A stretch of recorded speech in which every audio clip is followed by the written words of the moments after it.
కరీంనగర్ ఇందిరా భవన్ లో మహిళా కాంగ్రెస్ సమావేశం జరిగింది. ఈ సమావేశంలో జిల్లా మహిళా కాంగ్రెస్ సభ్యులు పెద్ద సంఖ్యలో పాల్గొన్నారు. ఈ సందర్భంగా కర్ర సత్యప్రసన్న రెడ్డి గారు మాట్లాడుతున్నారు. వారి మాటలను విందాం.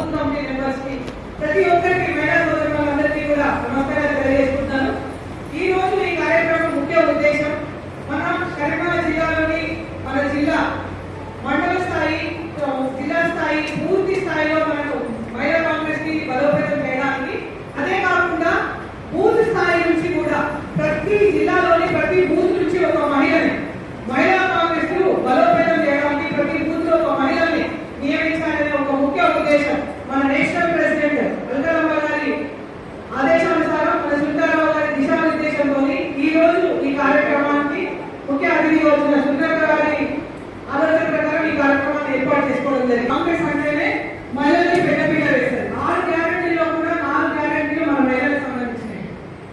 మనం కూడా ప్రతి గ్యారెంటీ మనం ఏదైతే అధికారంలోకి వచ్చినామో గ్యారెంటీస్ 4 గ్యారెంటీలు పెట్టి అధికారంలోకి వచ్చినామో ప్రతిదీ కూడా మనం నెరవేరుస్తున్నాం. ఒక రేషన్ కార్డు లేదు. మన గవర్నమెంట్ వచ్చినాక రేషన్ కార్డు ఇస్తుంది. ఈ మధ్యలో రేషన్ కార్డు ఇచ్చిన వాళ్ళు కూడా 3 నెలల నుంచి మనం సన్నబియ్యం. ఒకటి ఏంటి అంటే ఒక్క దగ్గర ఏంటంటే మనం 20వ తారీఖు లోపు తర్వాత వచ్చిన రేషన్ కార్డ్స్ కి రేషన్ బియ్యం రాలేదు అంటే కీ అప్రూవల్ కాలేదు. అంతే, వాళ్ళ కార్డు వచ్చింది బియ్యం ఇయ్యాలి. మనం దీన్ని ఏంటి మనమే ఎక్స్ప్లెయిన్ చేయాలి.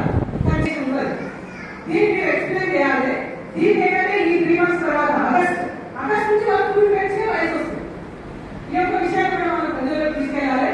మన కాంగ్రెస్ పార్టీ ప్రవేశపెట్టంగా మీరందరూ ముందుండాలని సందర్భంగా కోరుకుంటున్నాను. అదేవిధంగా జనాభాలో మనం 51% ఉన్నాం, పోటీ చేయగలుగుతాం. కానీ ఇంకా కూడా అంటే అసెంబ్లీలో కానీ పార్లమెంట్ లో కానీ ఇంకా మనకి ఆ స్థానాలు లేవు. అది వచ్చేంత వరకు మన అధ్యక్షురాలు సుందరరావు గారి ఆధ్వర్యంలో ఎలాంటి ధర్నాలు ఇచ్చినా, తను ఎలాంటి పిలిపించినా మన కరీంనగర్ జిల్లా ఎప్పుడూ ముందుండాలని ఈ సందర్భంగా మీ అందరికీ తెలియజేస్తూ